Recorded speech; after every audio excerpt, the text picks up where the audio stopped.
pada 22 November 2010, Jawatankuasa Pemilihan memulakan proses menemu bual semua calon. Pada 3 Disember 2010, Jawatankuasa memaklumkan kepada saya bahawa 6 calon sudah ditemu bual dan 3 nama dipilih untuk dicadangkan, serta memberitahu saya bahawa 2 calon tidak mahu mengambil bahagian. Seterusnya, setelah menjalankan beberapa saringan dan pengesahan, maka 17 Disember 2010, saya menulis surat kepada Istana untuk memaklumkan Duli Yang Maha Mulia Sultan Selangor tentang prosedur pemilihan yang dijalankan kerajaan negeri dan 3 calon yang akhir yang dipilih untuk cadangan. Saya nyatakan dengan jelas, meskipun demikian saya terbuka untuk mengadakan perbincangan dengan Duli Yang Maha Mulia Sultan untuk pandangan dan nasihat jika tuanku mempunyai keraguan terhadap cadangan tersebut. Pada 20 Disember 2010, saya menulis surat pada Pusat Sumber Manusia untuk memaklumkan bahawa saya sudah mengantar 3 nama calon kepada Duli Yang Maha Mulia Sultan Selangor dan masih menunggu maklum balas.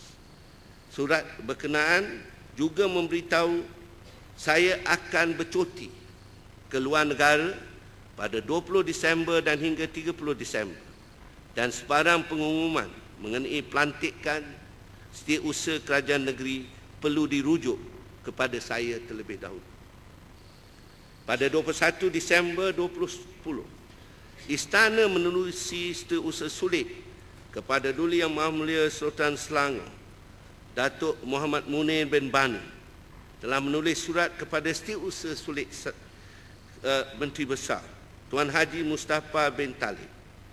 Bersama surat ini dilampirkan surat bertarikh 10 hari bulan Disember yang dialamatkan kepada Datuk Ramli Mahmud, bekas Setiausaha Kerajaan Negeri, sebagai balasan yang beliau hantar surat pada 3 Disember.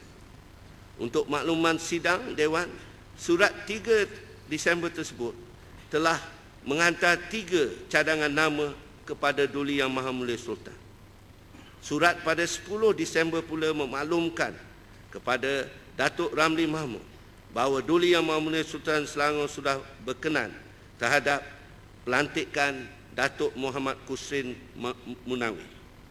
Namun, kedua-dua surat itu pun tidak dihantar salinan kepada saya selaku Menteri Besar.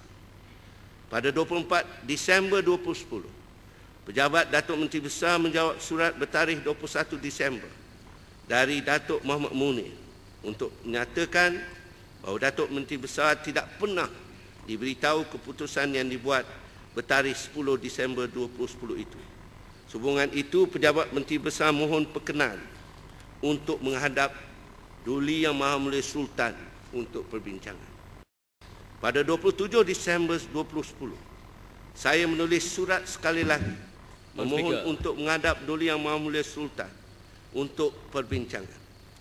Pada tarikh ini juga, tanpa sepatah nota dimaklumkan kepada saya, Ketua Setiausaha Negara KSN lantas mengumumkan Muhammad Kusrin Munawi sebagai Setiausaha Negeri yang baru. Pada 3 Januari 2011, saya mendapat perkenan menghadap Duli Yang Maha Mulia Sultan Selangor, dan Duli Yang Maha Mulia Tuanku menitahkan bahawa setelah Perlembagaan Negeri dipindah pada tahun 1993, baginda tidak mempunyai kuasa untuk menolak atau menerima keputusan Suruhanjaya Perkhidmatan Awam. Saya maklumkan pada tuanku bahawa saya hendak pertahankan hujah saya bahawa pelantikan yang tidak mendapat kebenaran kerajaan negeri yang sah dipilih oleh rakyat Selangor adalah salah di sisi amalan dan adab, hatta harus dibincangkan semula. Pada hari yang sama, saya menulis surat kepada Suruhanjaya Perkhidmatan Awam menyatakan kerajaan negeri ingin membincangkan semula pelantikan Datuk Muhammad Kusrin dan tidak bersedia mengadakan majlis angkat sumpah kerahsiaan sehingga perkara ini selesai. Pada 4 Januari 2011, saya menulis surat kepada Duli Yang Maha Mulia Sultan memohon supaya Majlis Angkat Sumpah Kesetiaan dijadualkan pada 6 Januari ditangguhkan sehingga kerajaan negeri menyelesaikan perkara pelantikan tersebut. Meskipun demikian, pada 6 Januari 2011, saya dan barisan ESKO turut hadir ke majlis di Istana Bukit Kayangan sebagai menzahirkan rasa taat setia dan kasih kepada Duli Yang Maha Mulia Sultan dan Duli Yang Teramat Mulia Raja Muda pada ketika itu untuk menerima darjah kebesaran dari Duli Yang Maha Mulia Ayahanda Sultan. Pada masa yang sama, kita maklum bahawa Datuk Muhammad Kusrin dikendaki melakukan angkat sumpah kesetiaan terhadap Duli Yang Maha Mulia Tuanku. Pada majlis tersebut, Duli Yang Maha Mulia Tuanku telah bertitah dengan begitu jelas bahawa baginda tidak menyokong mana-mana parti politik dan kesal terhadap setengah golongan yang memutar belik kenyataan baginda. Tuanku Sultan juga dengan tegas menyatakan baginda senang dengan amalan profesional, nasihat menasihati yang kita amalkan. Ketegasan baginda tersebut telah memberi kekuatan kepada kita untuk memanggil Dewan ini di bawah Peraturan 10.3 bagi mengimarahkan amalan konsultasi dan dalam pentadbiran dan perhubungan antara istana dan barisan eksekutif. Datuk Speaker, ahli-ahli yang berhormat, demikianlah kronologi peristiwa isu pelantikan setiausaha kerajaan negeri yang membawa kepada perkara di hadapan kita hari ini. Apa pengajaran yang boleh diambil dari keseluruhan episod ini?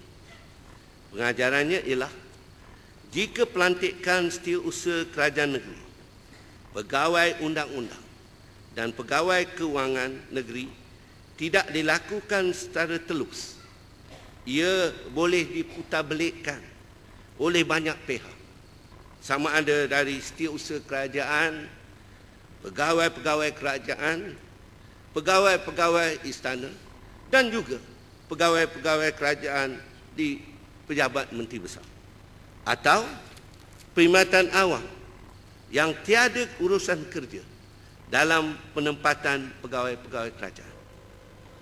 Menyedari hakikat ini, Pakatan Rakyat tidak akan meneruskan amalan yang ternyata bercanggah dengan amalan Pakatan Rakyat, yakni bertindak secara telus, kompeten dan penuh pertanggungjawaban dalam apa-apa hal dan modus operandi pentadbiran negeri.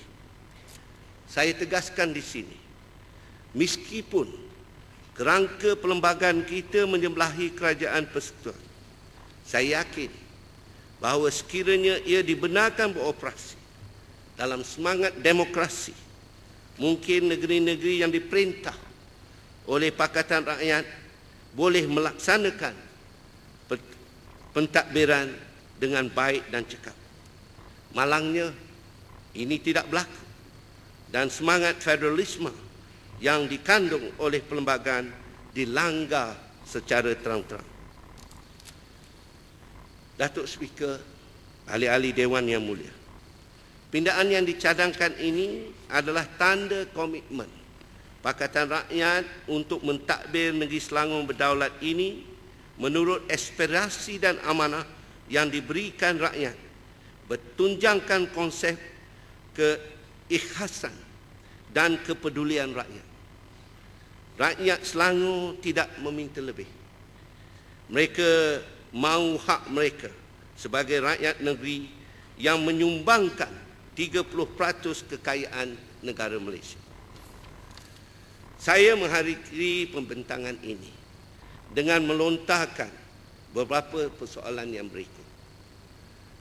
Keterlalukah kami apabila kami mahu mengembali hak sultan dan hak negeri yang telah dirampas secara salah oleh UMNO Persekutuan yang memperkudakan kepimpinan UMNO Barisan Selangor.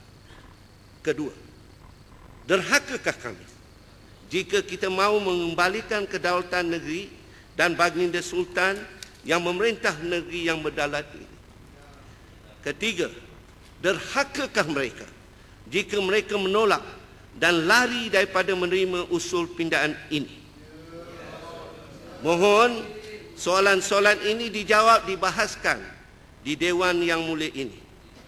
Oleh itu, Datuk Speaker dan ahli-ahli Dewan yang muliakan, saya mohon mencadangkan. Terima kasih.